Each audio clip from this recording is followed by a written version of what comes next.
Good evening. आज का जो टॉपिक है वो है ह्यूमन सर्कुलेशन सिस्टम स्टूडेंट, जो काफ़ी अच्छा टॉपिक है। एक्चुअली स्टूडेंट, जो हार्ट होता है, हार्ट यानी हमारा जो हृदय होता है, वो एक्चुअली मेसोडर्म का बना होता है। एक्चुअली ये मेसोडर्म होते क्या है स्टूडेंट? जब जाइगोट से एम्ब्रियो की फॉर्मेशन होती है तो इसमें एक प्रोसेस होता है। जब जाइगोट से किसकी फॉर्मेशन होती है? क्लेवेज चलता रहता है। लास्ट किसका होगा? गैस्ट्रुलेशन होगा। तो गैस्ट्रुलेशन में 3 जर्म्स लेयर होती है। First ectoderm, second mesoderm and third endoderm. ठीक है। जो एक्सोडर्म होगा वो क्या होगा? एक्सो इट मीन्स बाहर का, मेसो जो मिड का होता है, और एंडो जो अंदर का लेयर बनता है वो इंडर्म से बनता है। तो यानी जो मेसोडर्म होगा स्टूडेंट, तो उससे हमारे हार्ट की फॉर्मेशन होती है। दोनों लंग्स के मध्य दोनों लंग्स के मध्य एक्चुअली जो हमारा हार्ट होता है सुन, जो 2 लंग्स होते हैं हमारे, मान लीजिए हमारे 2 फेफड़े होते हैं, तो उसके मिड में जो बीच के मध्य में एक कैविटी होती है। ये एग्जाम में काफी इंपॉर्टेंट है। ये कई बार क्वेश्चन पुटअप किया गया है कि जो हार्ट होता है वो किस कैविटी में स्थित होती है। तो थोरिकल कैविटी के अंदर प्रेजेंट होती है। ये इसे हम वक्ष गुहा भी बोलते हैं। यह है थोड़ा सा बाईं तरफ यानी लेफ्ट साइड होता है। लेफ्ट साइड का मतलब उसमें जैसे हमारी पॉकेट होती है। हार्ट डबल बॉल मेम्ब्रेन होती है। हाँ सुन, देखिए जैसे प्लांट के अंदर क्लोरोप्लास्ट था, या हम कहें माइटोकॉन्ड्रिया था, उसमें डबल मेम्ब्रेन थी। वैसे हमारी जो हार्ट होती है ह्यूमन के अंदर, उसमें भी डबल मेम्ब्रेन प्रेजेंट होती है। ठीक है स्टूडेंट। और एक्चुअली यहाँ से क्वेश्चन काफी इंपॉर्टेंट है, जिसे पेरिकार्डियम, याद रखिए सुन, पेरिकार्डियम। पेरी का मतलब होता है कि जो चारों तरफ से घिरी होती है, और कार्डियम जो यूज करते हैं हम, वो हार्ट के लिए यूज, यानी कहीं पे भी कार्डियम यूज होगा तो वो हार्ट के लिए यूज होगा। जैसे आपने देखा होगा, जो हार्ट के डॉक्टर होते हैं उसे कार्डियोलॉजी बोलते हैं। क्लियर? यानी जो ये डबल मेम्ब्रेन होती है स्टूडेंट, इस मेम्ब्रेन को हम क्या कहेंगे? पेरिकार्डियम कहते हैं। ठीक है। इसके अंदर अब हम देखते हैं, जो ये इसके अंदर क्या लिक्विड फ्लूइड भरा होता है, जो क्या करता है, इसे प्रोटेक्शन प्रदान करता है। इस लिक्विड को हम पेरी पेरिकार्डियन फ्लूइड बोलते हैं। पेरिकार्डियन फ्लूइड बोलते हैं, जिसे हृदय आवरणी फ्लूइड कहा जाता है, द्रव कहा जाता है। हार्ट में 4 चैम्बर होते हैं, ये तो आपको पता है, हमारे हार्ट में 4 चैम्बर होते हैं। चिकित्सन 2 चैम्बर छोटे होते हैं, 2 चैम्बर बड़े होते हैं। अब इसका डायग्राम के अकॉर्डिंग हम देखेंगे स्टूडेंट। जैसे मान लीजिए ये हमारा हार्ट है। अब यहाँ देखिए इसके नेम, इसका नेम होगा स्टूडेंट, ये एट्रियम होता है जिसे हम आलिंद बोलते हैं। ठीक है। ये देखिए, ये तो होगा राइट, ये होगा लेफ्ट, ये होगा राइट और ये होगा लेफ्ट। ये जो नीचे का पोर्शन होता है, ये वेंटिकल्स होते हैं। क्या होते हैं स्टूडेंट? ये वेंटिकल्स होते हैं। याद रखिए, इधर भी वेंटिकल्स है, इधर भी वेंटिकल्स है। और अपर साइड में क्या होता है? एट्रियम, ये भी एट्रियम होंगे। अगर आपको ये बताया जाए स्टूडेंट, याद रखिए, एट्रियम का जो साइज होता है वो छोटा होता है, और जो वेंटिकल्स का जो साइज होता है वो बड़ा होता है। ठीक है स्टूडेंट। यहाँ देखिए, हार्ट में 4 चैम्बर होते हैं। 2 चैम्बर अपेक्षाकृत छोटे, 2 चैम्बर कैसे होते हैं स्टूडेंट? स्मॉल होते हैं। ऊपर, जो ऊपर की ओर प्रेजेंट होते हैं, तो एटम ऊपर की ओर प्रेजेंट होगा। और 2 चैम्बर कैसे होते हैं? बड़े होते हैं, यानी वेंटिकल जो नीचे की साइड होते हैं। ये पॉइंट क्लियर है? राइट एंड लेफ्ट एट्रियम आलिंद स्टूडेंट, देखिए, ये देखिए, ये राइट साइड है, ये लेफ्ट साइड है। राइट एंड लेफ्ट एट्रियम को इंटर एट्रियल सेप्टम, ये काफी इंपॉर्टेंट है। ये स्टूडेंट, अगर हम ये देखें कि ये देखिए, ये एट्रियम है, ये राइट साइड है, ये लेफ्ट साइड है, तो इसके बीच में जो पार्ट होता है उसे हम कहते हैं इंटर एट्रियल सेप्टम कहते हैं। क्लियर? जो क्या करता है, लेफ्ट और राइट को दोनों को अलग अलग करता है। तो यहाँ से क्वेश्चन पुटअप किया जा सकता है कि जो लेफ्ट और राइट एट्रियम को अलग करता है या बीच में प्रेजेंट होता है, वो कौन सा पार्ट होता है? तो इंटर एट्रियल सेप्टम प्रेजेंट होता है। एट्रियम एंड वेंटिकल्स एक साइड की ओर होते हैं डायग्राम के अकॉर्डिंग स्टूडेंट। एक्चुअली यहाँ देखिए, ये एट्रियम होता है, ये वेंटिकल होता है, ये एट्रियम होता है, ये वेंटिकल्स होते हैं। मान लीजिए ये राइट एट्रियम होगा, ये राइट वेंट्रिकल्स होगा। तो इसके बीच में ये क्या होगा, कोई ना कुछ तो पोर्शन प्रेजेंट होगा जो इन दोनों को क्या करता है, अलग करने की कोशिश करता है। वो क्या होता है, वो थिक फाइब्रस टिश्यू होता है जो इससे अलग करते हैं। उसका नाम क्या है, एट्रिया वेंट्रिकुलर सेप्टम। इसमें देखिए नाम से ही हम इसका आंसर देखते हैं। देखिए एट्रियम है तो एट्रियो हो गया, वेंट्रिकल्स है तो वेंट्रिकुलर हो गया, सेप्टम हो गया बीच का पार्ट जो इन्हें ज्वाइन करने का। ये मतलब ये है लेफ्ट या राइट एट्रियम, राइट वेंट्रिकल्स। इनके बीच में जो अलग करने की कोशिश करता है वो कौन करता है, वो होता है एट्रियोवेंट्रिकुलर सेप्टम होता है।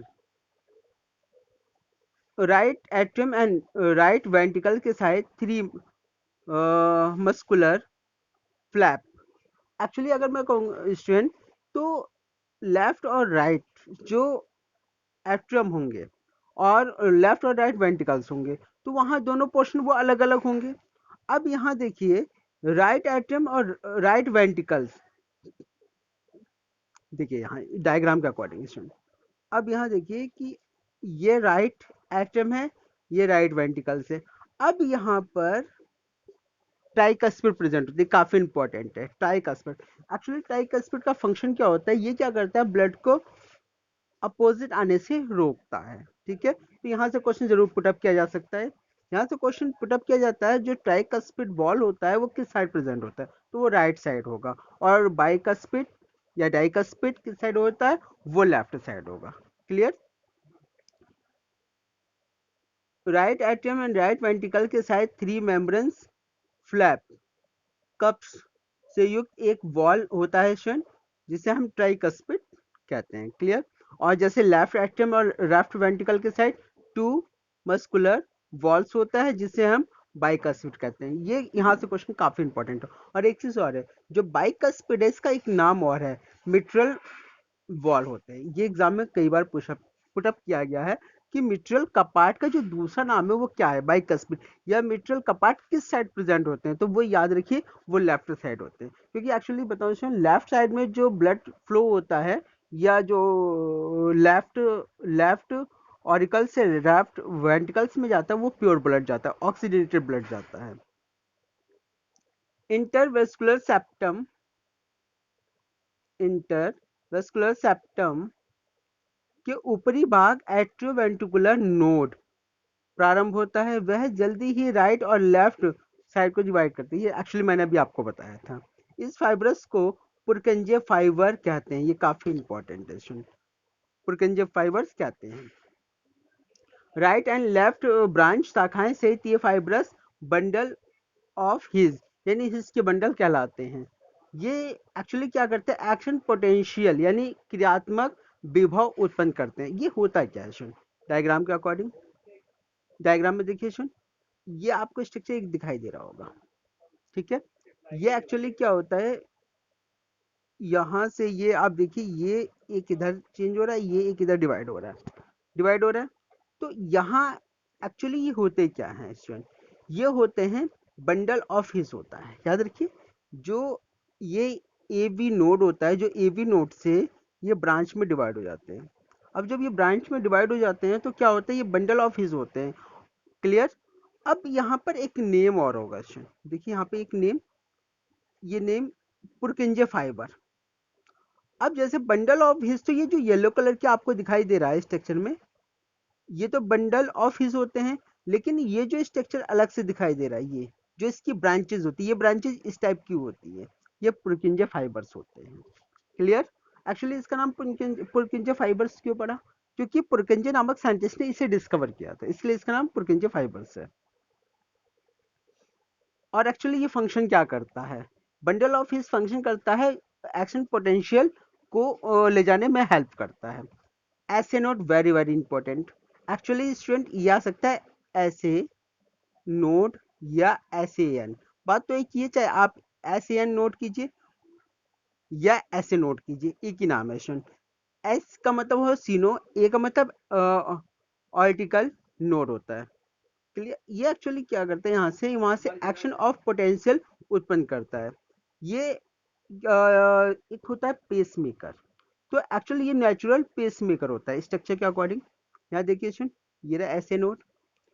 यहाँ से एक्शन ऑफ पोटेंशियल उत्पन्न होता है। अगर हम कहें किसी भी कार्य को करने के लिए एनर्जी की रिक्वायरमेंट होती है, या हम कहें जैसे आपने देखा होगा कोई इलेक्ट्रिशियन या इलेक्ट्रिकल टॉयज होते हैं, उसे चलाने के लिए बैटरी की आवश्यकता पड़ती है जो उसे करंट प्रोवाइड करता है। वैसे ही जो इसे अर्थिंग देता है या करंट देता है वो ऐसे नोड होता है। क्लियर? यहाँ से देखिए क्वेश्चन काफी अच्छा क्वेश्चन है। 1 मिनट में 70 से 75 एक्शन पोटेंशियल उत्पन्न करते हैं। जैसे हमारा हार्ट बीट है, नॉर्मली 1 मिनट में हम कितनी बार पंप करता है, या धप और लब की जो साउंड करता है कितनी बार, 70 से 72 बार। तो वो होता है एक्शन पोटेंशियल। क्लियर? तो नॉर्मली 1 मिनट में कितनी बार, 70 से 75 बार। अब देखिए जो हार्ट का फ्लो होता है वो किस किस साइड की ओर होता है। देखिए जर्मिनेट, यहाँ देखिए ऐसे नोट, यहीं से क्या होगा, इलेक्ट्रिसिटी उत्पन्न होगी जिससे उसे क्या मिलेगा, करंट मिलेगा। अब ऐसे नोट से कहाँ जाएगा, एवी नोट पर जाएगा। एवी नोट से हिस और बंडल की तरफ जाएगा, और बंडल से क्या जुड़े होते हैं, पुरकिंजे फाइबर्स होते हैं, वहाँ इलेक्ट्रिकल जाएगा, फिर वेंटिकल की दीवार पर जाएगा, और फिर क्या होगा, वेंटिकल क्या होता है, कॉन्स्ट्रैक्ट हो जाएगा, सिकुड़ेगा। जब सिकुड़ेगा तो ब्लड को आगे की तरफ फ्लो करेगा। ये very very important. Cardiac cycle क्या होता है, देखिए एक्चुअली जो कार्डिक साइकिल होता क्या है, जैसे संकुचन और शिथिलन दो प्रोसेस होता है। ठीक है? यानी जैसे सिस्टोल और डायस्टोल हम पढ़ते हैं, तो सिस्टोल और डायस्टोल होता है वो एक कार्डिक साइकिल होता है। अब मान लीजिए अगर कार्डिक साइकिल को हम निकालते कैसे, मान लीजिए ये प्रोसेस जो चलता है हमारी बॉडी में, कि जब हमारा हार्ट दो साउंड करता है तो उसकी टाइमिंग क्या होती है, टाइम पीरियड कितना होता है, तो उसे हम कार्डिक साइकिल बोलते हैं। देखिए कार्डिक साइकिल निकालने का एक फॉर्मूला होता है कि एक्चुअली जो 1 मिनट में जो सेकंड की संख्या होती है उसे हम नोट कर लेते हैं।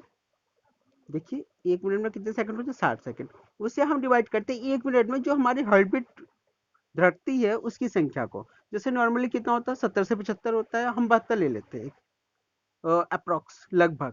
तो देखिए 60 जो है, और कितना 1 मिनट में कितना हार्ट बीट करता है, 72। अगर हम इसे डिवाइड करेंगे तो 0.8 आता है। ये एग्जाम में कई बार पुटअप किया गया है। यानी एक कार्डिक साइकिल का जो टाइम होता है कितना होता है, 0.8 सेकंड। कई बार एग्जाम में पुटअप किया गया, हर दूसरे या तीसरे साल ये क्वेश्चन रिपीट होता है। प्रत्येक एवरी कार्डिक साइकिल वेंटिकल, हाँ ये काफी इंपॉर्टेंट है। यानी मान लीजिए जैसे हार्ट बीट होती है, अब जो हार्ट है उसका काम क्या करना होता है, हार्ट को ये ब्लड को पंप करने का होता है। अब मान लीजिए ब्लड है, अब वो जो फ्लो होगा हमारे हार्ट से बाहर निकलेगा, तो कितनी क्वांटिटी में निकलेगा वन टाइम में, तो ये है 70 ml। याद रखिए 70 ml। इसे हम स्टॉक वॉल्यूम भी बोलते हैं, जिसे हम स्टॉक वॉल्यूम बोलते हैं। यहाँ से न्यूमेरिकल एग्जाम में आना इंपॉर्टेंट है।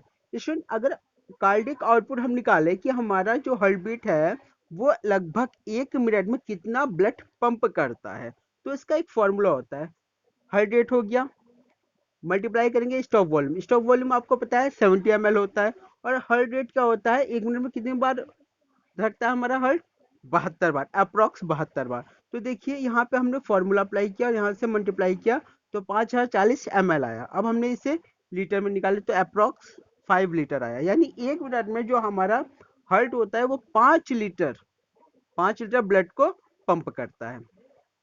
एक स्वस्थ मनुष्य औसतन 500 ml, सॉरी 5000 ml या 5 लीटर होता है। ये लाइन क्लियर है? यानी एक्चुअली अगर मैं कहूँ कि नॉर्मली बॉडी के अंदर कितना ब्लड होना चाहिए, 5 लीटर के आसपास होना चाहिए, अप्रोक्सी इतना होना चाहिए। तो कितना होना चाहिए, 5 लीटर के आसपास। कार्डिक साइकिल के दौरान दो ध्वनि, धप और लब, दो ध्वनि उत्पन्न होती है। हम इसका मेजरमेंट कैसे कर सकते हैं, हम किससे सुन सकते हैं, स्टेटोस्कोप से हम इससे सुन सकते हैं। Clear? Yes student, thank you.